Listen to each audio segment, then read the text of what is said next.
VWs, Volkswagens. We've heard of those, haven't we? Beetles maybe. But what about T1, T2, T25, Brazilian, Bay, Splitty? What earth's that all about? We've come to Dub in the Park. Yeah, Dub, VW. You'll get the picture as we go along.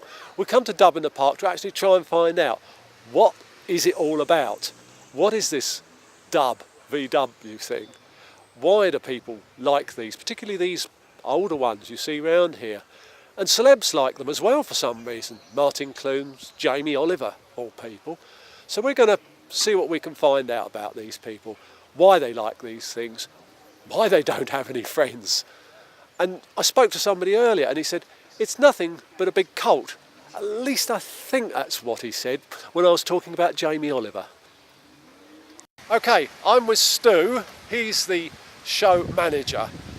Now Stu, tell us about Dubs at the Park. Okay, well Dubs in the Park has been established for 6 years now. We have it at East Hampstead Park, which is between Bracknell and Wokingham, so it's in Berkshire. We have it in the sort of middle of May every year. And basically it's a laid-back show and shine show. So basically... Can you explain show and shine? Yeah, so every car that turns up, so every VW that turns up is in with a chance of winning a prize. So the public come and they vote for their best VW, so it could be any VW. So we have some weird categories, not just most wanted, we have things like best dent, best accessory, all sorts of things like that. Excellent, excellent. And how many people do you normally get here, do you reckon? Last year we had about 1,000 and about 750 vehicles. This year we're about 1,500 people and 1,000 vehicles at the moment because we're struggling to get them in at the moment. Now, can you explain the whole VW Dub thing? Okay, well... And, you know, in a fewer words as you can, because otherwise I expect you'd go on all afternoon. Yeah, no, I think it's sort of a laid-back, sort of chill-out, sort of music, camping sort of vibe, and the cars are part of that era when people just sort of chilled out and had fun. So the hippie thing. Yeah, the hippie thing. Yeah, yeah.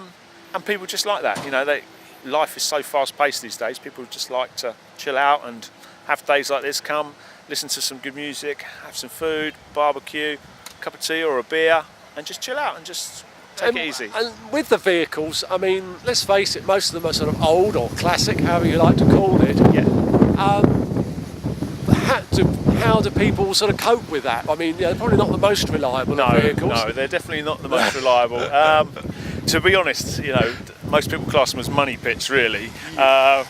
It's an endless supply of money that you have to put into these cars. You know, it's not, you know, if you want a show-winning car, you know, a show and shine car, then it's going to cost you thousands and thousands. But, you know, everyday camper, like some of the ones behind us, a few grand, you know, I don't know, £1,000 a year, keep you on the road and keep you going and repair parts and panels, etc. And it lasts forever, you know. Money for the RAC as well, of course. Yeah, that's it. Well, if you join LTV, of course, so you get discount on your RAC and AA cover. Tell us about LTV. LTV, so we've been going, this is our 41st tell us who you are first. So, LTV is London Thames Valley Volkswagen Owners Club. Based 41 years ago, it started. And we're based, obviously, in London and Thames Valley, so we spread out quite a long way. One of the first clubs set up with the association. And we have about 400 members. We offer lots of discounts and stuff like that, and we send out a regular magazine. And we just arrange regular meets, club camping at different shows. And of course, we arrange this show here. Brilliant. Okay, Stu. All right. Thank you very much. No, thank you for your time. We're off to go and bother a few owners and see what they can tell us about the whole VW thing and why they like it. But thanks. Okay. All right, thank you very much. Cheers now. Bye-bye.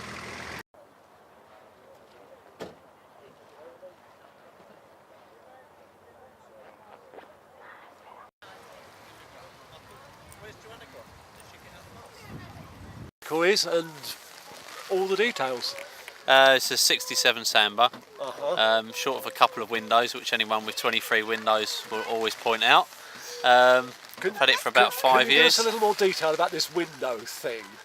Well, it's the most important thing to some people, however many windows you got, but I think that's if you're a bit of a snob. Oh, this sounds a bit sad, actually. Yeah. Okay, and there's the Samba. Now, what distinguishes the Samba from any of the others? having the windows in the roof and the pullback sunroof. Ah, right. So it's sort of, so you won't get a Samba with the lifting roof then? No.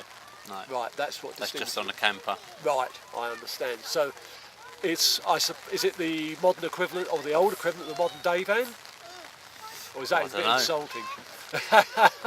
I just like it because I like it, and Well, good man. I don't judge anyone by how many windows or whether they got a split Excellent. screen. It's if whether you get in it and enjoy it, that's the important thing. If it's stuck at home in a garage, Yeah. then it's no good. But if you're out there and driving, that's the important thing. And how long have you had it?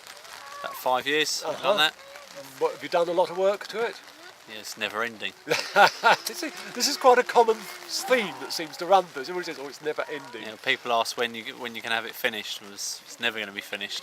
A bit like painting the Forth Yeah. Road Bridge, really. There's always something that's going to fall apart. And how much do you use it? Not as much in the last year as I used to. I used to use it every day for about Really? 3 years, but then Wow. I got a Trekker as well, so tend to use it a bit less. Yeah. Did you find that when you were using it every day, that the attrition rate was a bit higher for parts? Or was it Not really. No, it you behaved can. itself? Yeah, I think it was better for it, to be honest. If you don't use it for 6 months, you get in it and the brakes pull all over the place and things like that. So it's better to use it regularly. Okay, that's good. Okay, thank you very much then, Gavin. Right, thanks for coming in.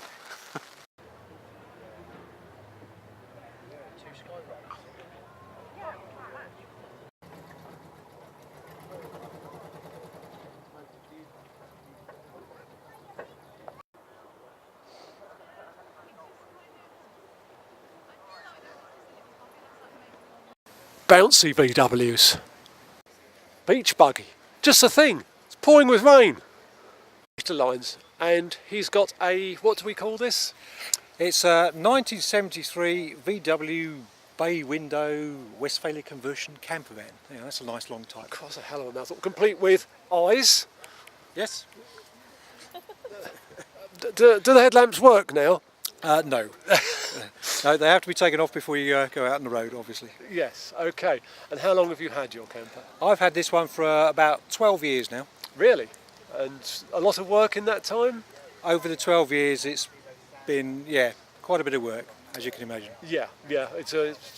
People keep telling me it's a constant ongoing battle. Every couple of years, there's some major surgery of some sort. And do you use it a lot? I do, yes. Throughout the summer, it's in use nearly every weekend, and a couple of weeks as well in summer. Now, the Westphalia conversion, that's very popular. That seems to be the most popular conversion amongst VW people. Can you tell me why, or is it just something you just happen to like that one at the time? The furniture is particularly hard wearing, and Uh-huh. the fact that it's still got the original furniture in it and it still works, it's a testament to that, I think, really. Yeah. And why one of these? I mean, for the money it costs you to buy and to run, you could have a modern camper. Why one of these?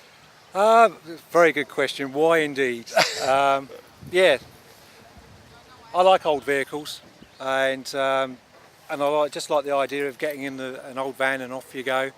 And the crowd that follow these around is absolutely fantastic. So wherever you go, somebody's always, got a smile on their face and always comes and talks to you. And you don't mind getting there slowly? Takes the stress out of it. You know you're not going to get there any quicker than anybody else, so just sit back and relax. That's good. Okay, thank you, Peter. That's right. A VW with a bra on. Don't ask me why, that's what they call it, it's a bra. So, there we have it. Dubs at the park. Very brief look. Nice people, they all seem very friendly. I think I might go off and buy one myself now.